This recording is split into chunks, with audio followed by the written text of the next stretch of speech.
What is going on, everyone, and welcome to r/EntitledParents. Now today I've got 3 fantastic Entitled Parent stories for you, but before we jump into them, if you haven't done already, please consider subscribing to my channel. It's free, you can always unsubscribe later if you don't like it, and I'm trying to hit 600,000 subscribers by the end of 2020. It's a big milestone for me, so any help will be greatly appreciated.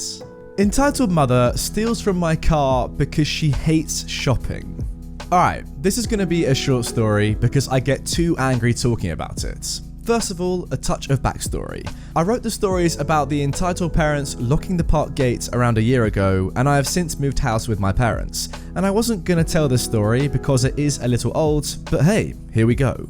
My family, me, my mum and my stepdad, who I shall refer to as Dad since he basically is, had just been shopping, and we were driving back home and we pulled into our estate. And as we were driving down our road, we saw a woman who we didn't recognise standing on the path, but we thought nothing of it. Our road is next to a school, so lots of people tend to stand around. We pulled into our parking spots and we began loading up on shopping bags to take to the house, which was down a pedestrian path and round a bend, out of view of the car.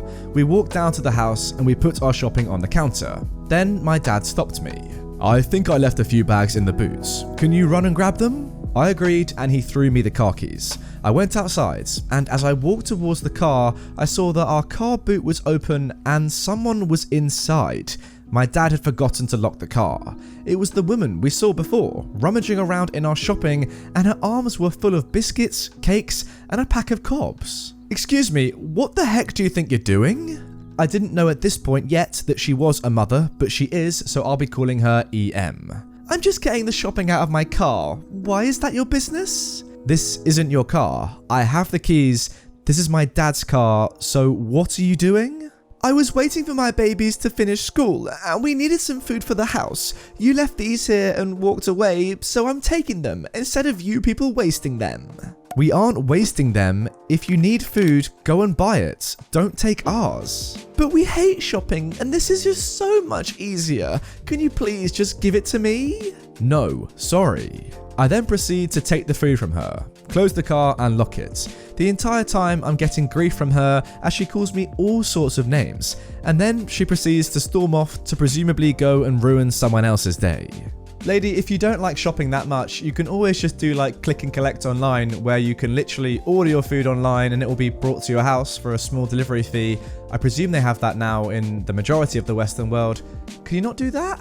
I mean, to be fair, maybe not. Maybe that's just an England thing. But anyway, yeah, don't go stealing groceries out of someone else's car just because they're putting some other ones away at the time. Like, what a weird person. We don't like shopping, so I'm going to steal your groceries instead. To be fair though, it is a good thing that she didn't actually try and take your car as well, because at one point I was thinking she's not just going to take your food, she's also going to take your car. That is a double whammy that you do not want to have to deal with. Now moving on to our next story. Entitled mum tries to shove me, a 12-year-old, down on the train to protect her child.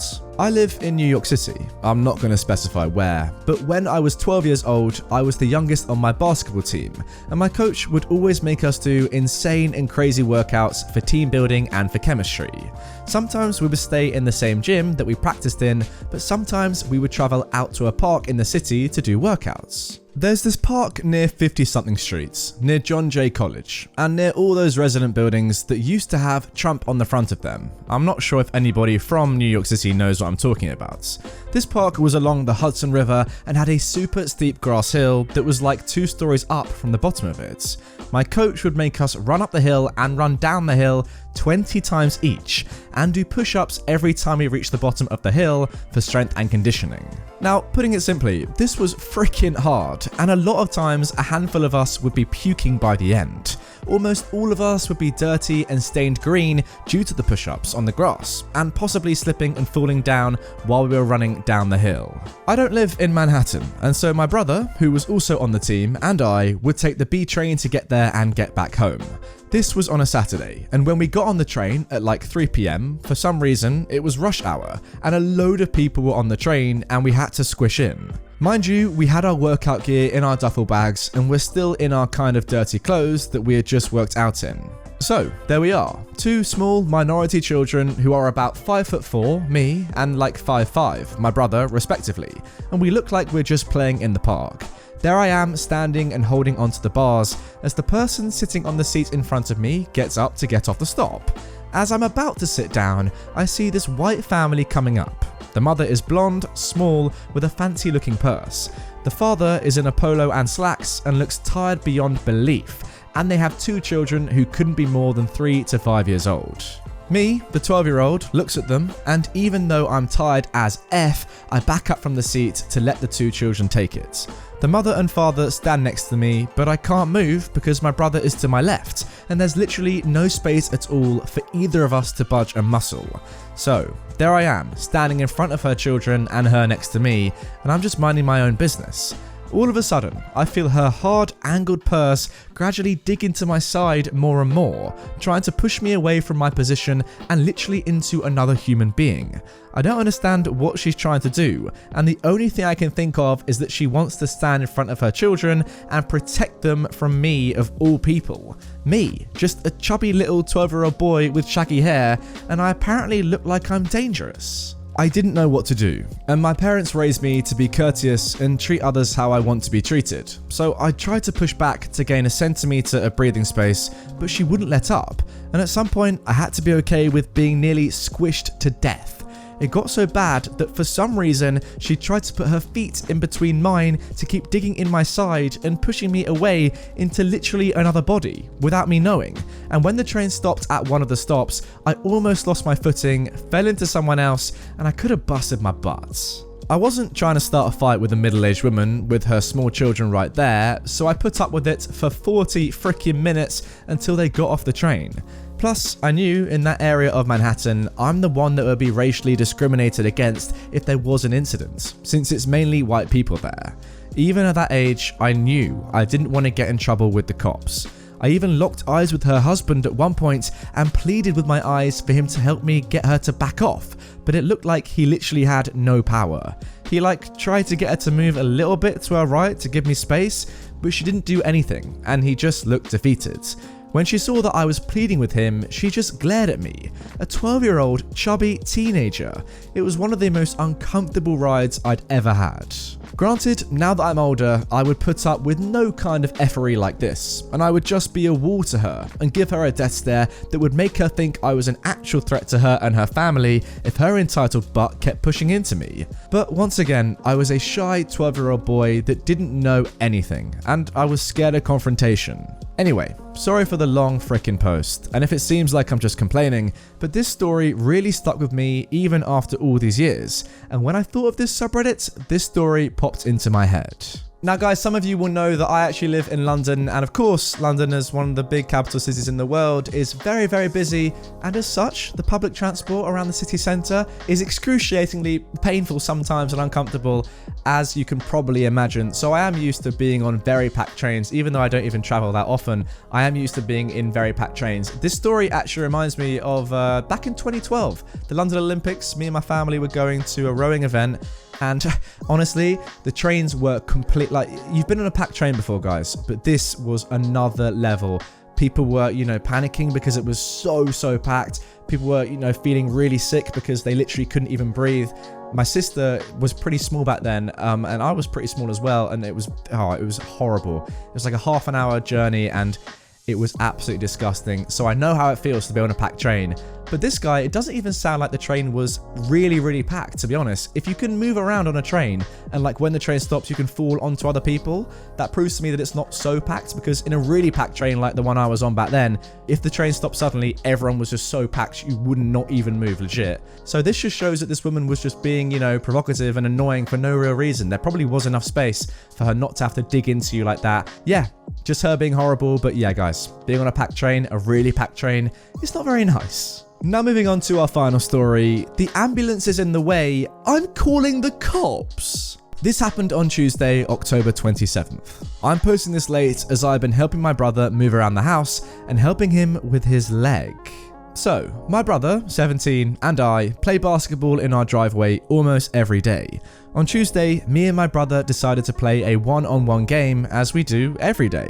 He goes for a rebound and there is a loud pop. My brother falls to the ground, hits his head and starts clutching his knee. I go and get my mum to call the ambulance as I watch my brother dislocate his left knee and get a possible concussion. My mum rushes outside while calling the ambulance and my dad telling them that my brother is injured badly. About 10 to 15 minutes pass and the ambulance finally arrives. As the ambulance arrives, I see some of our neighbours lurking around our driveway. One neighbour asks if everything is okay and my mum says that my brother is injured. The paramedics put my brother on a stretcher and put him in the ambulance. The first paramedic notices that my brother is bleeding and rushes to the hospital with the second paramedic and my brother. Me and my mum drive behind the ambulance as no one is allowed inside the ambulance due to COVID-19. We get to the hospital and my bro is rushed in. The paramedic takes my brother into a room so they can fix his leg and see if he has a concussion, while the second paramedic talks with my mum about my brother and any previous medical conditions, etc. As my mum and the second paramedic are talking about my brother, I see the ugliest creature of my life pull up behind the ambulance, then lay on the horn as if they've died. The following conversation goes like this. Of course, it was an entitled mum. "Move the frick out of the way!" My mum said, "Excuse me? You heard me, you dumb effer! Move out of the frickin' way!" I was in a bad mood, so I decided to ignore her. Bad choice. "I said move, you dumb F, or I will run you over." This annoyed me because of what was happening to my brother, and I snapped. I turned around slowly. "Shut up, you female dog." Yes, I said it like Dwayne Johnson. "The F did you say to me? Your generation is so disrespectful. I need your dumb butt to move so that I can get to my son in the ER. Okay, you dumb cow. How the frick do you expect me to move a goddamn ambulance? Get in the dang ambulance and drive it." At this point, I am dumbfounded by how low this woman's IQ is. Now I say the following as politely as I could at the time. "Mom, first off, I am 17 years old. I cannot drive an ambulance as you need to be 18 years old and I would also need to pass an ambulance driver's written exam. Secondly, I am not working here so I do not have permission to drive this ambulance. Thirdly, shut your butt up before I call the cops." At this point, the entitled mum is stunned at how I talk to her and she begins to get out of the car. I alert the second paramedic to call the authorities and I inform my mum about this situation. This was hard on my mum because she had to deal with a major injury to my brother and a Karen at the same time. As me and my mum turn to leave, the entitled kid runs up behind me, falls and screams that I hit him. I'm done with this BS and I just walk inside the hospital. About 1 hour later, the entitled mum, her entitled kid, and 2 police officers walk into the waiting area and point at me. The police walk over to me and ask me a few questions, and it goes like this. The first officer says to me, "Are you OP?" "Yes, that is me. What seems to be the problem?" The other officer says, "Well, this woman says that you assaulted her son outside?"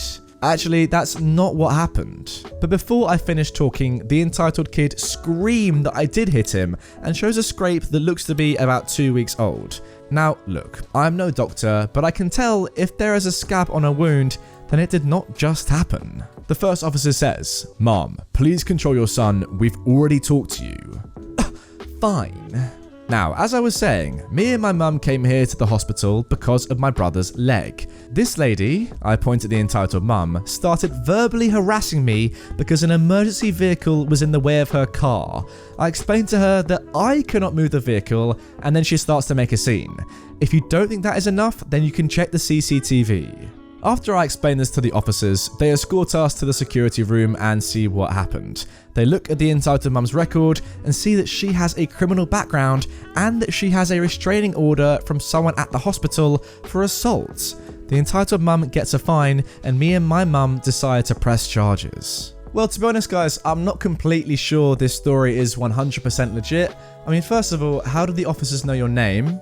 They literally would have had no way of knowing your name unless you told them, so that's a little bit confusing to me. And second of all, how would you know about all the requirements to become an ambulance driver? I wouldn't know that off the top of my head unless I'd actually tried to become one, so I don't know exactly how you knew that, which makes me think that a little bit of this story is made up, but nonetheless, it was entertaining and I enjoyed it. This woman is an idiot. Anyway guys, that is going to do it for this episode of Entitled Parents. If you actually want another ambulance story, a very similar story to this one from a few months ago, you can check it out on screen right now. It's an absolute cracker, one of my favourite Entitled Parents videos that I've made. Second of all, if you are new to the channel, as I said already, please make sure you are subscribed. And thirdly, core fans, I know you're still watching, check out my merch, it's just here.